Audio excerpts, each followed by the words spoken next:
교독하겠습니다. 제가 먼저 읽고 성도님들 같이 읽어주시기 바랍니다. 13절 읽습니다. 좁은 문으로 들어가라. 멸망으로 인도하는 문은 크고 그 길이 넓어 그리로 들어가는 자가 많고 생명으로 인도하는 문은 좁고 길이 협착하여 찾는 이가 적습니다. 거짓 선지자들을 삼가라. 양의 옷을 입고 너에게 나아오나 속에는 누락질하는 일이라. 그의 열매로 그들을 알지니 가시나무에서 포도를 또는 엉겅퀴에서 무화과를 따겠느냐. 이와 같이 좋은 나무마다 아름다운 열매를 맺고 못된 나무가 나쁜 열매를 맺나니 좋은 나무가 나쁜 열매를 맺을 수 없고 못된 나무가 아름다운 열매를 맺을 수 없느니라. 아름다운 열매를 맺지 아니하는 나무마다 찍혀 불에 던지우느니라. 다 같이 이러므로 그의 열매로 그들을 알리라. 아멘. 우리 어느새 상상순의 결론부에 와 있습니다. 이 결론부에 오면서 예수님은 결단과 선택의 필요성에 대해서 이전보다 어느 때보다 강조하시면서 말씀하십니다. 그래서 이 상상순이 끝나는 그 지점까지 두 개의 길, 두 개의 문, 또 두 개의 열매, 나쁜 열매, 아름다운 열매, 또 두 개의 호서, 말로 아니면 행동으로, 두 개의 기초, 모래 위에 반석 위에 집을 세울 것인가 라는 그 부분들이 남아 있습니다. 오늘은 두 개의 길과 문에 대한 것, 그리고 열매, 나쁜 열매와 아름다운 열매에 대해서 나눠 보도록 하겠습니다. 여러분, 좁은 문, 좁은 길 하면 제일 먼저 떠오르시는 생각이, 느낌이 어떤 건지요? 어떤 건가요? 기분 좋으세요? 우리는 그 좁은 길, 좁은 문이라는 소리를 듣자마자 우리 안에 고정관념이 있는 것 같아요. 고난의 길, 힘겨운 길. 자, 그런데 물론 맞습니다, 한 부분. 그런데 자세히 다시 한번 보겠습니다. 좁은 문으로 들어가라. 멸망으로 인도하는 문은 크고 길이 넓어 그리로 드는 자가 많고. 자, 생명으로 인도하는 문은 좁고 길이 협착하여 찾는 이가 적습니다. 여기서 고난과 힘겹다라는 거를 나에게 나쁘다, 나에게 좀 쉽지 않다라는 거를 좁은 문에서 찾아보실 수 있나요? 하나도 없습니다. 좁은 문은 멸망을 피하는 좋은 문입니다. 좁은 문은 생명으로 가는 아주 좋은 문입니다. 그리고 넓은 문은 네, 맞습니다. 대조되죠. 멸망뿐인 길이죠. 길이 넓고 좁다 이거에 따라서 우리가 감정적으로 길 좀 넓어야 몇 차선 도로 돼야 되잖아. 뭐 이런 느낌 때문인지 몰라도 우리는 어느 순간 좁은 문에 대해서, 좁은 길에 대해서 아주 긍정적이어야 되는데 부정적인 감정부터 시작합니다. 이 개념은요, 구약에서 이미 다루고 있는 부분입니다. 시편 1편에 두 길이 있죠. 의인의 길, 악인의 길 대조됩니다. 분명히 나옵니다. 6절 의인의 길은 여호와께서 인정하시나 악인의 길은 망하리로다. 망합니다. 망하고 아니면 살고. 솔직히 선택을 망설일 것도 없고요. 뭐 이렇게 유보할 필요도 없는 부분이죠. 좁은 길 가면 고생 길이야. 전혀 그 말이 맞지가 않습니다. 자, 이 좁은 길과 좁은 문이라는 뜻은 어떤 의미에서 이 말을, 이 단어를 주님께서 사용하셨을까요? 사도행전 4장 11절 12절 여러분 너무 잘 아시는 말씀이죠. 이 예수는 너의 건축자들의 버린 돌로서 집 모퉁이의 머릿돌이 되었느니라. 다른 이로서는 구원을 얻을 수 없나니 천하 인간의 구원을 얻을 만한 다른 이름을 우리에게 주신 일이 없음이니라 하였더라. 오늘날 많은 사람들이 이렇게 반응할 것입니다. 베드로 선생님, 너무 소견이 좁으신 거 아닙니까? 어떻게 예수님만이 유일한 길인가요? 그 말은 너무 편협적이고 배타적이지 않나요? 네. 예수님은 당신보다 도량이 넓으셨을 것 같은데 베드로요, 왜 그렇게 얘기합니까? 기독교요, 어떻게 그렇게 얘기합니까? 편협합니다. 배타성이 짙습니다. 그리스도인이요, 왜 이렇게 속이 좁습니까? 예수님은 넓은 사랑을 가지셨는데 이렇게 얘기를 합니다. 종교다원주의자들이요. 그러나 이렇게 말씀하신 분은 다름 아닌 예수님 자신이시죠. 요한복음 14장 6절, 내가 곧 길이요 진리요 생명이니 나를 통하지 않고는 아무도 아버지께 나올 자가 없다.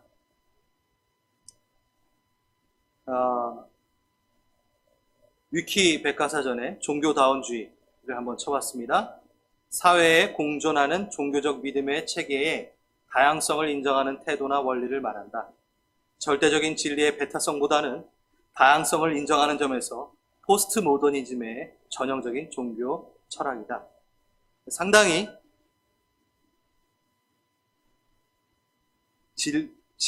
절대적인 진리의 배타성보다는 다양성을 인정하는, 너무 이들이 독선적인 것 같아요. 표현하는 자체가. 모든 종교에 구원의 길이 있다고 말을 하는 시대입니다. 그렇죠?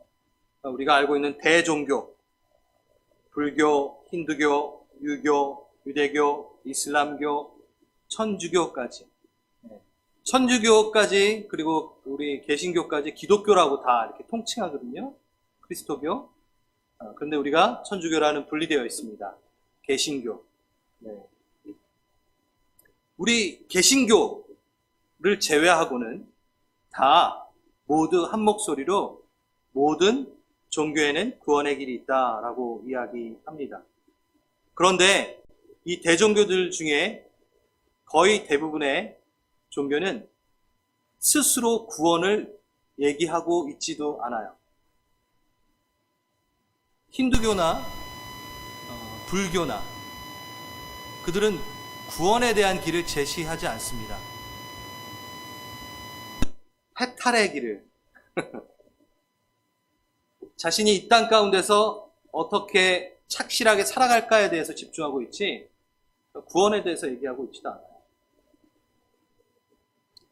구원의 길을 구체적으로 제시하고 아주 구체적으로 제시하고 있는 종교는 유일하게 개신교입니다. 그래서 우리는 종교라고 얘기하지 않고 생명이라고 얘기를 하죠. 자, 이들의 주장은 오히려 우리의 믿음을 더 확고하게 해줍니다. 왜냐하면 우리만 틀리니까 우리가 진리인 게 분명하죠. 자, 이 세상 사람들이 이 개신교를 보면서 주장하는 이야기를 한번 해주겠습니다. 이 얘기를 들으면 더더욱 우리의 믿음이 너무나 가치 있다는 걸 알게 됩니다. 자, 제일 중요한 거는 제 말씀을 마지막에 드릴 거고요. 자, 예수는 그들의 주장입니다. 그들이 얘기하는 겁니다. 너무 독단적이다. 이렇게 얘기합니다. 예수처럼 독특한 주장을 펼친 이는 여태까지 없었다. 다른 종교와 달리 예수만이 이렇게 배타적이고 독단적인 주장을 펼친다. 예수는 자신을 하나님과 동일시했다. 감사하네요. 예수는 자신에게 남의 죄를 사여줄 권세가 있다고 말했다. 지금 저쪽이 얘기하는 거예요. 예수는 자신이 인간의 죄를 사하기 위해 인간 대신 죽었다고 주장한다. 할렐루야. 네. 예수는 자신이 세상을 심판하는 권세를 가져다 둔다고 주장하고 있다. 독단적이다. 예수는 자신을 믿으면 영원한 생명을 준다고 주장한다. 예수는 자신이 죽음의 권세를 이기고 부활했다고 주장한다. 배타적이다. 독단적이다. 할렐루야. 오히려 그들의 주장이 우리가 무엇을 믿고 있는지, 왜 믿고 있는지, 왜 유일한 구원의 종교인지를 가르쳐주고 있습니다. 자, 그리고 맨 마지막으로 제일 중요한 것. 예수는 자신만이 하나님께로 갈 수 있는 유일한 통로라고 유일하게 주장했다. 할렐루야! 그렇죠. 그럼 유일하게 주장했으니까 유일하게 그분이 구원이심을 믿는 거고 그것이 맞는 거죠. 그렇기 때문에 저희는 우리 예수 그리스도를 쫓아갑니다. 여러분, 이 자리에 앉아 계시고 주 예수를 아버지라고 부르시는 것이 얼마나 감사한 건지. 여러분이 믿겠다고 믿으셨습니까? 아니요. 그럴 수 없습니다. 은혜 아니면 살아갈 수 없다. 그것에 우리가 반응했습니다. 참 재밌죠? 여러분, 예전에도 제가 말씀을 드렸던 것 같아요. 혹시 데스메탈 하는 사람들, 그들의 노래를 들어본 적 있는지. 저는 잠깐 중학교 때 그 큰 은혜를 받았으나 데스메탈에 잠깐 빠져서 이렇게 들었던 적이 있습니다. 잘 알아듣지는 영어, 못하는 영어에. 근데 거기에 가끔 아주 추임새로 나오는 단어가 있어요. 누군가를 욕하는 얘기입니다. 들어보셨어요? 데스메탈 하시는 분들 중에, 하시는 분들이라고 얘기하면 되죠. 하는 사람들 중에 부처를 욕하는 사람 하나도 없어요. 정말 특이해요. 마호멧을 욕하는 사람이 없어요. 비슈누, 네? 힌두교의 공자 욕하는 가수가 하나 없어요. 왜? 같은 편이니까. 자기 편에 있는 사람들을 욕하진 않겠죠? 항상 예수를 욕합니다. 그리고 또 참 재미있는 것은 자칭 예수는 있어도 요즘 시대에 자칭 부처가 없어요. 자칭 모하메드도 없고 자칭 공자도 없고 자칭 시바신도 없습니다. 왜 그럴까요? 정말 특이하죠. 왜냐하면 그들은 다 인간이기 때문에.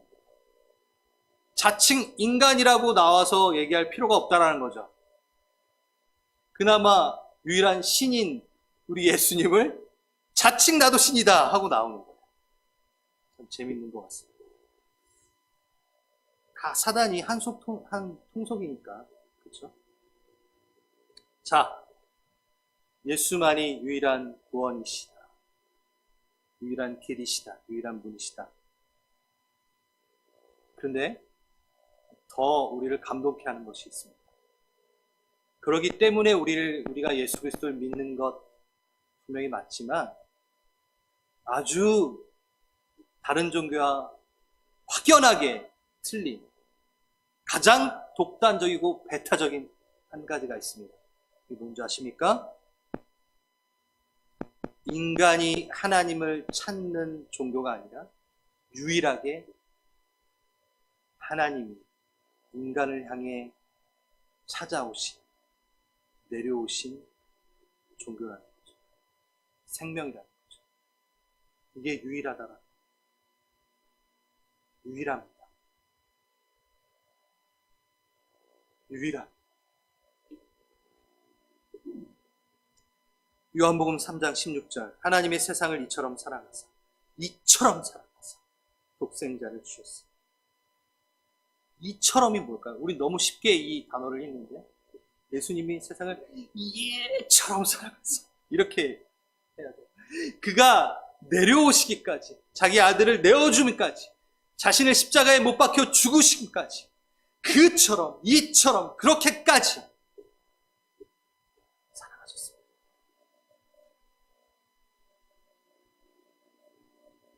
자기의 희생을 통해 사랑하는 방식, 자신을 다 내어주는 방식으로 십자가의 사랑으로 그는 우리의 유일한 길이 되어 주셨습니다. 자, 다시 베드로가 어떤 마음으로 이 말을 했을까? 사도행전 아까 읽어드렸던 이 예수는 너희의 건축자들의 버린 돌로서 집 모퉁이의 머릿돌이 되었느니라. 다른 이로서는 구원을 얻을 수 없나니 천하 인간의 구원을 얻을 만한 다른 이름을 우리에게 주신 일이 없습니다. 이거는 그냥 무덤덤하게 읽을 수 있었던, 말할 수 있었던 게 아니었습니다. 베드로는 자기가 행위, 율법, 규례들을 잘 지켜내서 자기가 가야 된다고 생각했습니다. 그런데 내려오신 거예요. 그런데 그 내려오신 그 사랑을 십자가에 매달아 죽인 거죠. 우리가 그런 짓을 했다.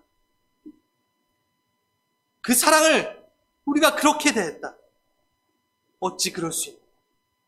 그는 유일하게 우리를 찾아오신 신이시다. 그만이 우리의 길이시다. 구원의 다른 이름은 주신 적도 없다.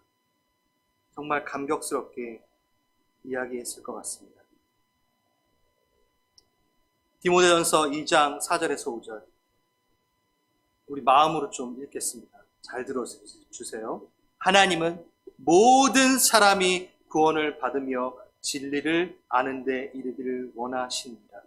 하나님이 세상을 이처럼 사랑하사. 하나님은 한 분이시요 또 하나님과 사람 사이의 중보도 한 분이시니 곧 사람이신 그리스도 예수. 유일한 중보자, 유일한 연결고리, 유일한 길. 어찌 이 사랑을 보고 배타적이다 말할 수 있겠습니까? 그렇죠? 이 사랑을 보고 어떻게 독선적이라 말할 수 있겠습니까? 유일하게 이 세상을 향해 내려오신 분에게. 여러분, 이 부분만 보더라도 좁은 문, 좁은 길에 대한 고정관념의 오해가 벗겨져야 됩니다.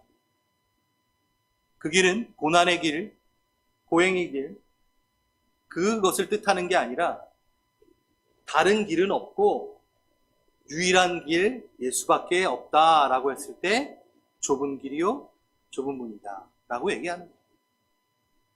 얼마나 아름다운 길입니까? 그렇죠? 예수님, 근데 또 이게 잘못되면 안 돼요. 이제 또 구약으로 돌아가면 안 돼요. 자꾸 우리가 이제 고행의 길을 통해서, 절제를 통해서, 인내를 통해서, 나의 노력을 통해서 막 그 좁은 길을 막 안 넘어지고 막 이렇게 가가지고 그 좁은 문을 막 내 노력과 힘으로 막 들어가서 막 또 그렇게 생각하시면 안 된다는 거예요. 뭐 그 한 부분이 맞아요. 근데 이제 자, 그거는 뒤에서 얘기하겠습니다. 예수님이 길이고 문이 되셨습니다. 그분이 오셨습니다.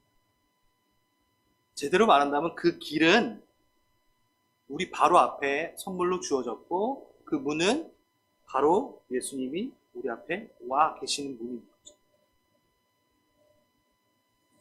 여러분, 처음 그 문과 길을 우리 스스로 발견할 수 있을까요? 좁은 길과 좁은 문을 우리가 발견할 수 있을까요? 발견을 못합니다. 그 문과 길을 만난다는 것은, 그 예수님을 만나고 예수님을 믿는다는 것은 어려운 게 아니라, 고행을 통해서 이루어질 어려운 것들이 아니라 불가능한 겁니다. 그렇죠? 그럼 거기에다 우리가 고행과 인내와 절제를 집어넣을 수가 없어요. 그것은 불가능한 일이기 때문에. 그것을 통해 좁은 문과 좁은 길을 들어간다는 것 자체가 불가능한 얘기라는 거죠. 무슨 얘기죠? 어려운 게 아니라 불가능한 일이라는 거예요. 계속 제가 강조를 합니다. 여러분 마스크를 쓰니까 모르겠어요. 여러분이 지금 그냥 여기만 보고 한다면 막 가는데 여기 앉아 계신 분이 마스크를 쓰고 있으니까 이게 알아들으시고 지금 눈 웃음이라도 이렇게 쳐주시면 제가 이렇게 얘기합니다. 에베소서 2장 8절 믿음은 나에게서 난 것이 아니라 하나님의 선물이다. 그 길 되시고 문 되신 예수님이 우리에게 오신 겁니다. 그 문과 길은 인격을 말하는 것 같습니다. 다시 한번 보겠습니다. 요한복음 10장 9절 내가 문이니 누구든지 나로 말미암아 들어가면 구원을 얻고 또는 들어가면 나오며 꼴을 얻으리라. 아멘. 요한복음 14장 6절 내가 곧 길이니 진리요 생명이니 나를 통하지 않고는 아무도 아버지께 오지 못합니다. 뭐 또 다른 문과 길이 있나요? 그것은 예수 그리스도 자신입니다. 좁은 문으로 가는 게 아니라 생명의 문이 오시고 그 좁은 길이 오셨습니다. 내가 양의 문이라 라고 하며 오십니다. 여러분 들어가십시오. 들어오십시오. 들어오셨죠? 이미. 그러면 이제 누리십시오. 누리십시오. 아슬아슬하게 막 이렇게 행위로 구원받은 이 얘기가 아니라 풍덩 빠지십시오. 그 문에, 그 길에서 주님과 함께 누리십시오. 함께 맡겨 보십시오. 자, 우리 아직 이 좁은 문과 좁은 길이 너무 어색하신 분, 지금 영상으로 보고 있는 청년들이 있다면, 또 우리 성도들이 계시다면, 저 들어갑니다. 아니, 저 들어왔습니다. 저 이제 누리겠습니다. 좁은 길, 좁은 문이 고행의 길이 아니라 하나님의 자신, 하나님 인격 자신이었음을 고백합니다. 우리 좀 하시길 바랍니다. 자, 그런데 만약 이것을 여전히 고난과 인내의 길이라고 한다면 그것은 왜 그럴까요? 잘 들어주세요. 넓은 문과 넓은 길을 누리지 못하는 아쉬움 때문에 고난과 인내의 길이라고 착각하는 겁니다. 그렇죠? 예수님 그 밖에 있는 것을 누리지 못하는 아쉬움. 예수님으로 인하여 내가 옛사람과 옛 그 습관을 버려버린 그것들에 대한 아쉬움 때문에 내가 여기 있는 게 좁고 좁은 길이고 좁은 문이다라는 이상한 착각이라는 거죠. 육신을 쫓는 내 모습, 그것으로 발생되는 아쉬움. 예수님 밖에서 누렸던 세상 가치, 철학, 문화, 이거 예수님보다 더 사랑한다면 예수님이 부담스러운 존재로 바뀌기 때문에 바로 예수님 길과 문은, 좁은 길과 좁은 문은 바로 고난과 인내의 길로 바뀌어버립니다. 따라하기 힘들어. 얼마나 우리가 잘못된 고정관념을 갖고 있었는지 봅니다. 절대 손해보지 말아라 라는 세상의 속삭임. 과정보다는 무엇을 밟고 올라가든 우선 성공하고 정상에 서라 라는 넓은 문의 이야기. 할 수만 있다면 희생보다는 많이 쌓고 비축하여 누려라. 넓은 길, 넓은 문의 방식. 나 자신만의 거대한 욕심에 성을 쌓고 탄탄하게 하는 바벨탑의 방식을 고수하여라. 넓은 문의 방식. 그게 놓치기 싫어 너무 아쉬우면 좁은 길과 좁은 문은 고난이고 고생길입니다. 그런데 반대로 더더욱 악해져가는 이 세상의 가치관, 지금 이 코로나 바이러스를 통해서 이루어지는 사회적 바이러스를 우리는 너무나 가깝게 보고 있는데, 이것을 보면 볼수록 내가 거기에 편안하고 거기에 참여하지 않는 나를 보면은 뭐가 확인된 거죠? 나는 좁은 문, 좁은 길에 들어와 있고 가고 있다는 것을 확인할 수 있다. 자, 두 번째. 좁은 문, 좁은 길에 대한 오해가 또 있습니다. 풍요롭지 않다. 연결되는 부분인데요. 풍요롭지가 않아. 다 누리지 못해. 그리스도인이 되면, 그래, 아까도 계속 얘기했지만, 고생길, 뭐 이런, 협착한 길, 이러니까, 마음껏 뛰어놀지 못하고 아슬아슬한 공간처럼 우리가 느껴지는데요. 아유, 그것도 잘못된 생각이죠. 제가 읽어보겠습니다. 마태복음 11장 28절에서 30절. 수고하고 무거운 짐진 자들아 다 내게로 오라. 내가 너희를 쉬게 하리라. 협착한 좁은 문에 막 떨어질까 말까 어떻게 쉬어요? 아니라는 거예요. 넓은 운동장이 있습니다. 하나님의 나라라는. 나는 마음이 온유하고 겸손하니 나의 멍에를 메고 내게 배우라. 그러면 너희 마음의 쉼을 얻으리라. 이는 내 멍에는 쉽고 내 짐은 가벼운 것이다. 협착한 길과 그 좁은 문에서 누리는 참된 혜택이 있습니다. 협착한 건 왜 협착하다고 말씀드렸죠? 예수님만이 구원이기 때문에 다른 거를 구원이라 할 수 없기 때문에. 계속 저도 얘기를 하면서도 또 다시 돌아갈까봐 또 얘기하고 또 얘기하고, 우리 고정관념이 너무 강하기 때문에 하나는 생명, 하나는 멸망. 그렇기 때문에 이번에는 그리스도인의 풍요함에 대해서 좀 나눠보려고 합니다. 이 부분이 상당히 저에게 도움이 될 것 같아요. 이스라엘에게 40년간의 광야의 기간을 마치고 들어가게 하신 가나안 땅에서 삶을 보면 이해가 좀 쉽습니다. 여러분, 왜 하필 40년 동안 광야를 돌다가 가게 하신 땅이 가나안 땅이었을까요? 다시 애굽으로 뺏겨서 애굽을 하나님께서 완전히 쓸어버리고 그 애굽 땅에 머물면 어땠을까요? 왜일까요? 거기 가는 게 더 좋았을 것처럼 보이는 이유는 뭘까요? 여러분, 예전에 제국을 세우려면 뭘 끼고 있어야 되죠? 강. 큰 강이 있어야 됐어요. 이집트는 나일강이 있었습니다. 그러면 바벨, 넓은 문, 그 바벨탑이 있고 바벨이 있었던, 바벨 문화가 있었던 그곳은 뭐가 있었죠? 여러분, 옛날에 세계지리 배우셨어요. 티그리스, 유프라테스가 유유히 흐르고 있습니다. 자, 제국을 이루려고 하면은, 그리고 그 강을 통해서 관계시설을 이용해서 풍요로움을 누리기 위해선 큰 강이 있어요. 그런데 예수님은 어디로 보내셨죠? 가나안 땅 요단강을 건너게 하시고 요단강 줄기에 있게 하셨습니다.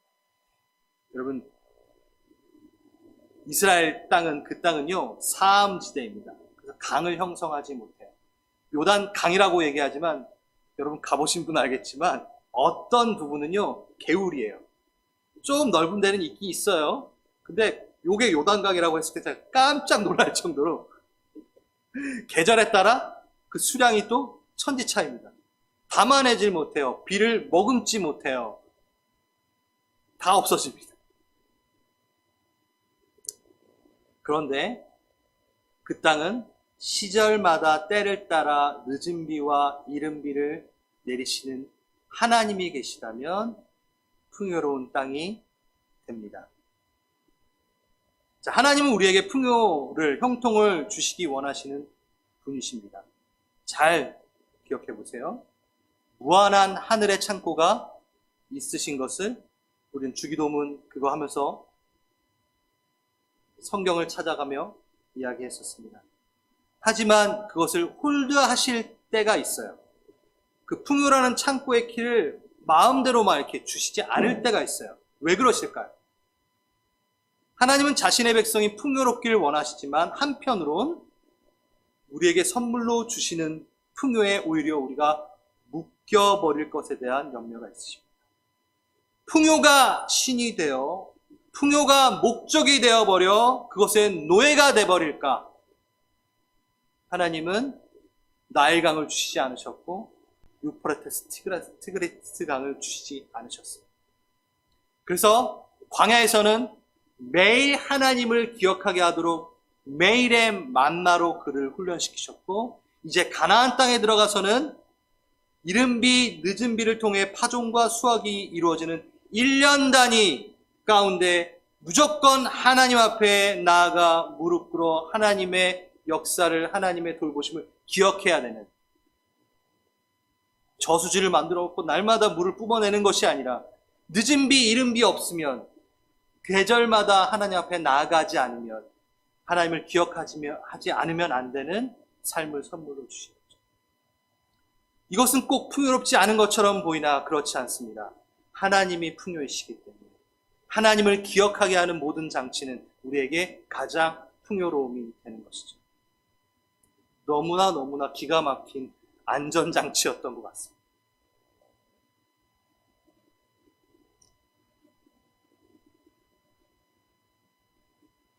우린 그분께 우리의 삶을 맡겨야 됩니다. 우린 그분께 우리의 풍요를 맡겨야 됩니다. 우리가 어디까지 풍요로워져야 되는지를 날마다 주님 앞에 나아가 점검해야 됩니다. 시편 17편을 보면 아주 특이한 구절이 있습니다. 17편의 13절입니다. 시편 17편 13절 제가 읽겠습니다. 주님 일어나십시오. 그들을 대적하시고 굴복시키십시오. 주님께서 칼을 드셔서 악인에게서 나의 생명을 구하여 주십시오. 14절 주님 세 번역이에요. 이 세상에서 받을 몫을 다 받고 사는 자들에게서 나를 구하시옵소서. 야, 이게 무슨 소리인가요? 다시 이 세상에서 받을 몫을 다 받고 사는 사람들에게서 나를 구하십시오. 이게 무슨 얘기냐면요, 내 뜻대로 다 누리는 그런 삶에서 나를 구하십시오. 내 뜻대로 모든 풍요를 다 누릴 수 있는 어떤 환경에서, 그 사람에게서, 그 자리에서 나를 그 자리에 두시 마시고 구하시옵소서. 우리는 기도할 때 주님 차고 넘치고 막 그거 있잖아, 신명기에 나오는 그거 너무 좋아하잖아. 그냥 넘치도록 그렇게 기도하셔도 돼요. 그런데 시편에 이 기도를 왜 했을까요? 너무 기막힌 영성인 것 같습니다. 인간의 상태를 낙관적으로 다루지 않은 것이요, 자신이 원하는 것을 다 누리면 행복해질 거라는 착각을 무너뜨리는 기도입니다. 이게 바로 진짜 기도죠. 내 풍요에 대해서는 하나님이 책임지십시오. 내 뜻대로 풍요롭게 되기를 제가 바라고 그 자리에 서면 나는 나를 감당하지 못합니다. 여러분 아직 그 정도의 풍요를 못 누려봐서 이렇게 경험이 없으셔서 그걸 모르실 수도 있는데, 제가 뭐 자랑하는 건 아니고요. 전 그 풍요를 잠깐 누려봤었습니다. 한국에서. 안 돼요. 제가 못돼서 그러고 제가 부족해서 그럴 수 있겠지만 제 수준의 풍요는 하나님이 해주시는 것까지여야 될 것 같아요. 제가 그 이상의 어떤 풍요를 맛봤을 때 되게 열심히 잘 관리를 했다고 해도 지금 돌이켜보면 야, 그때 좀만 아꼈어도 정말 그래요. 우리의 상태에 대해 너무 낙관적으로 우리가 반응하면 안 됩니다. 그래서 이 기도가 참으로 아름다운 것 같습니다. 또 하나, 우리는 성경에서 이러한 부분을 또 목격하게 됩니다. 모세가 40년 광야에서 쓰임을 받다가, 여러분 아시죠? 반석을 2번 내리친 그 불순종의 사건으로 목적지인 가나안 땅을 밟지 못하게 됩니다. 자, 우리는 이 대목에서 가나안 땅을 밟지 못한 것에 너무 집중한 나머지 그의 불순종을 지나치게 부각시켜서 막 얘기를 하기도 하고, 이게 나쁘다는 건 아닙니다. 또 한편으로는 모세의 원함이 이루어지지 않은 그 받을 몫을 다 받지 못한 것 같은 그 모습을 보며 우리는 어떻게 하죠? 안타까워합니다. 아이고, 모세도 가나안 땅에 들어갔어야 되는데 안타까워하죠. 그러니까 그가 고생했던 그 모든 몫을 다 받아야 되는 가나안을 누리지 못하는 그것을 보고 우리는 안타까워하죠. 우리 시편의 이것과 반대되는 입장으로 안타까워합니다. 그게 우리에게도 적용이 됩니다. 그리스도인으로 살면서 좀 더 누리고 누려야 되는데 안타까운 거예요. 그래서 뭐까지 가죠? 거참 하나님 너무하시네. 모세 40년 동안 그렇게 했는데 그거 반석 좀 그랬다고. 바로 우리의 영은 그렇게 얘기하게 됩니다. 하지만 이것은 우리 수준에 딱 맞는 착각입니다. 우리 수준에 맞는 딱 맞는 착각인 거죠. 여러분, 모세는요, 하나님과 이미 서로 얼굴을 대면하며 윙크를 주고 받았을 겁니다. 2번 치고 불순종, 너 불순종 이렇게 안 하시고 하나님의 계획이 분명히 있으셨다는 거 안 거죠. 본인이 실수한 것 좀 알고 이렇게 머리 극적였겠죠. 죄송합니다 이렇게. 그러면서 하나님 컷 너무하시네. 이 40년을 이러지도 않았을 거라는 거죠. 그건 우리 생각이고, 모세는요 주님과 하이파이브 했을 겁니다. 알았습니다. 여호수아를 통한 하나님의 다음 계획을 들었을 것이고 겸허히 그것을 받아들였을 것이고 무엇보다 진짜 요단강을 건너 요단강 건너 아시죠? 진짜 가나안 땅을 내가 받는 거에 대해 만족했다라는 거죠. 여러분, 제가 이거 얘기했을 거예요. 저기 시식 코너 가가지고 요거 하나 먹는 거랑 이만큼 사가지고 집에서 돼지갈비를 이렇게 구워서 먹는 거랑 여러분 집에 저기에 곧 가면은 돼지갈비가 있는데 1시간만 운전해서 올라가면 오렌지빌에 돼지갈비가 있는데 지금 우리 집에 있는 건 아니에요. 있는데 제가 굳이 여기서 땀 뻔뻔 흘리며 갤러리아 가가지고 시식 코너 가가지고 요걸 집어 먹겠습니까? 이걸 못 먹게 한다고 하나님께 거참 너무하시네 40년 동안 내가 이렇게 했으면 아니죠. 그냥 바로 곧 누릴 그 돼지갈비를 향해 웃겠죠. 모세가 그랬다라는 거예요. 그 땅에 가나안 땅을 밟지는 않는 그거는 별로 상관이 없었던 거죠. 시식 코너의 그 조그만한 그 곡이었다라는 거죠. 진짜 하나님이 예비한 그 땅을 알고 있고 주어졌다는 걸 아는 자는 아쉬워하지 않았습니다. 여러분, 참 이게 재밌는데 이건 준비한 것만 해야 되는데 또 여기 누군가 오시니까 준비하지 않겠더라고요. 우리 예수님의 변화산상 가운데 누구랑 서 있었죠? 엘리야와 모세가 있었잖아요. 그렇죠? 그때 얘기 나눈 이야기가 뭐냐면 예수님의 별세에 대해서 얘기하시느니라, 돌아가실 것에 대해서, 그리고 십자가 달리실 그거에 대해서 얘기하시느니라 한 부분도 있지만 거기에 단어가 헬라어 원어로 보면 별세가 엑소도스, 호도스, 엑소도스, 출애굽, 구원의 길 얘기하듯 엑호도스, 제대로 된 길로 가는 것. 그것을 얘기하신 거예요. 너무나 영광스러운 그 빛나는 자리 가운데 예수님과 함께 서서, 엘리와 함께 서서 모세는 얘기하고 있었습니다. 예수님, 저도 애국 이렇게 할 때 엑소도스 했었고요. 엘리야는 난 부흥의 엑소도스를 제가 갈매산에서 했었죠. 예수님 힘내십시오. 엑소도스 이제 하실 텐데 죄를 이기시고 온 인류를 가장 큰 엑소도스를 하실 텐데 하면서 막 얘기한 거예요. 가장 하얀 상태 잠깐만, 가장 빛나는 상태, 그 상태에서 그 얘기를 하는 거예요. 모세는 그 가나안 땅, 진짜 가나안 땅, 진짜 축복의 땅, 기름진 그 땅, 천국의 그 땅, 예수와 함께 하는 것이 나의 가장 큰 보상이다 라고 알고 있었죠. 너무 멋진 장면입니다. 좁은 길, 엑소도스, 그 좁은 길로 우리가 들어갑시다. 좁은 문으로 들어갑시다. 거기엔 풍요로움이 있습니다. 예수와 함께하는 풍요로움이 있습니다. 거참 너무하시네, 그러지 마십시오. 모세 40년 동안 그렇게 고생했는데 거참 너무하시네, 안 그러셔도 됩니다. 모세는 그렇게 얘기하면 억울해합니다. 나 안 그런데 왜 그러냐 너네. 우리 그런 거 많이 하잖아요. 우리 성경의 선진들은 절대 그렇게 생각을 안 할 텐데 우리 혼자.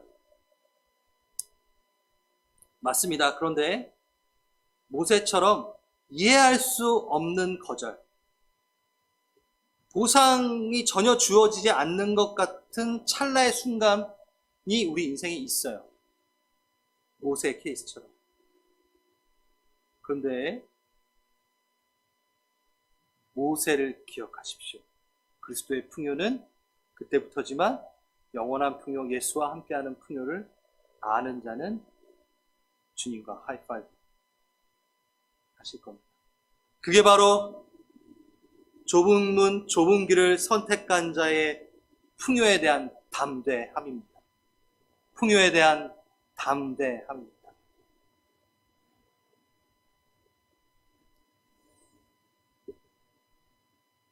그 다음 15절.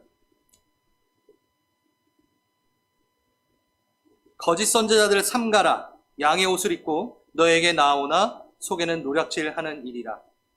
16절. 그의 열매로 그들을 알지니 가시나무에서 포도를 또는 엉겅퀴에서 무화과를 따겠느냐. 예, 진리에는 항상 거짓이 붙어 기생합니다. 좁으면 좁은 길, 예수께로 가지 못하도록 계속 넓은 문, 넘은 길을 거짓 선지자들이 얘기합니다. 실제적으로 1세기 팔레스타인에서는요, 양의 천적인 이리가 있었습니다. 우리 여러분 이것만 딱 하면은 가장 먼저 떠오르는 단어들이 있죠? 사꾼 목자 나오고 선한 목자 나오고 뭐 이런 거, 그렇죠? 네, 양의 옷을 입고 이리처럼 노략질하는 거짓 선지자. 여러분 사꾼 목사가 뭐냐면 그 일당을 박는, 목사가 아니라 목자. 목자가 뭐냐면 일당을 박는, 그 일한 대가를 받는 삭을 받는 목자라는 거예요.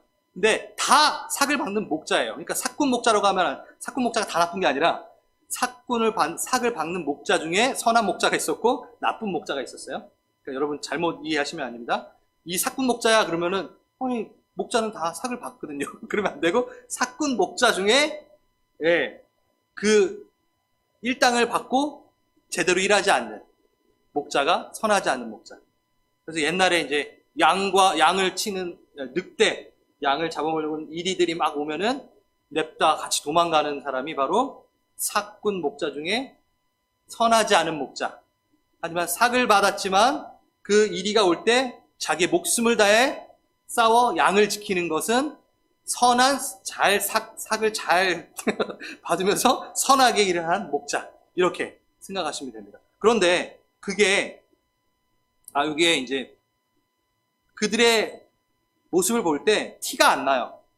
그렇죠? 티가 너무 잘 나면 당연히 알겠죠? 그런데 속이는 노략질하는 일이라 선지자를 삼가라 이렇게 얘기했다라는 것은 구분이 쉽지 않기 때문에 이게 사꾼 목자인지 진짜 사꾼 목자 선한 목자인지 악한 목자인지 잘 몰라. 네.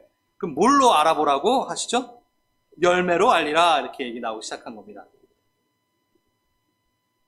그러면서 17절, 19절이 나옵니다. 너무나 당연한 얘기예요. 그렇죠? 다시 안 읽겠습니다. 그래서 우리 지금 마태복음 7장 17절에서 19절 나무와 열매가 연결되었다라는 뜻입니다. 일치한다라는 뜻이에요. 읽을까요? 읽어야 될 것 같아요. 이와 같이 좋은 나무마다 아름다운 열매를 맺고, 그렇죠? 못된 나무가 나쁜 열매를 맺나니 좋은 나무가 나쁜 열매를 맺을 수 없고 못된 나무가 아름다운 열매를 맺을 수 없고 아름다운 열매를 맺지 아니하는 나무보다 찍어 불에 던지우니라. 이러므로 그의 열매로 그들을 알리라. 너무 당연한 얘기죠, 그렇죠?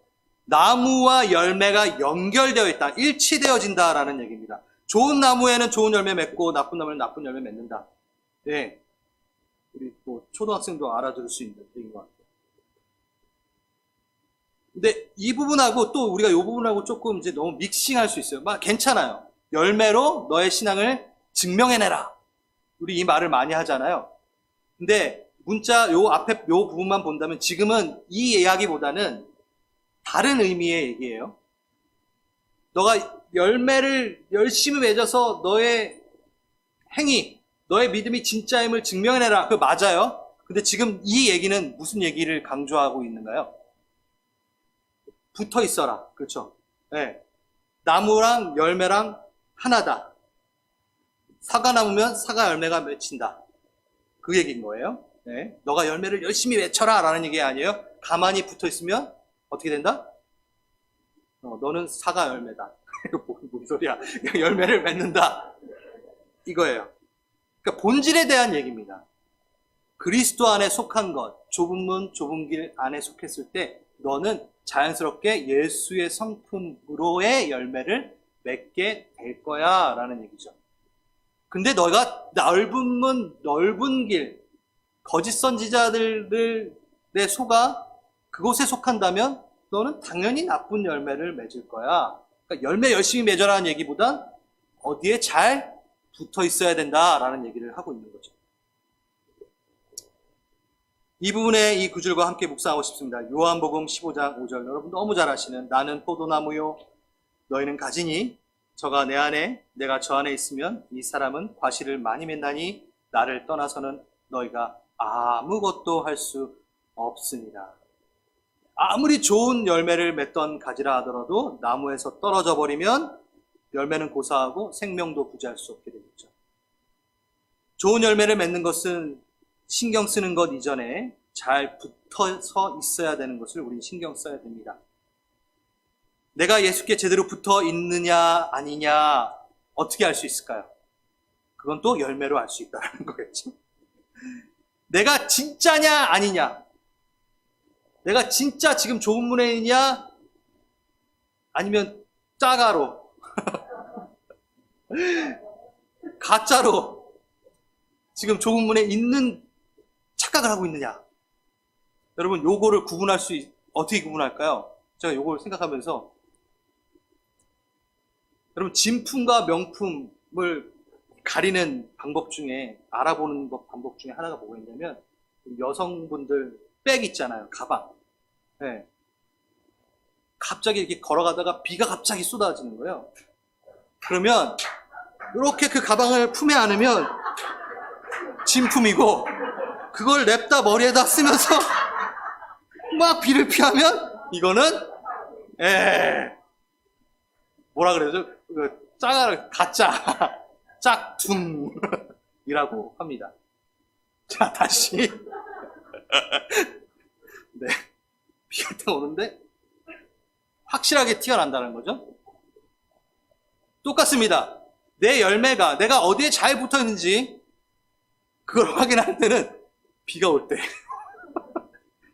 바람이 불 때고 나를 향해 위기가 닥쳐올 때 내가 너무 쉽게 가지에서 떨어져서 내 살 길 살겠다고 하는, 내 살기를 살겠다고 하는 그 모습이 내 안에 있다면 난 지금 예수님께 좁은 문 좁은 길에 제대로 붙어있지 않고 있구나를 점검하실 수 있을 겁니다.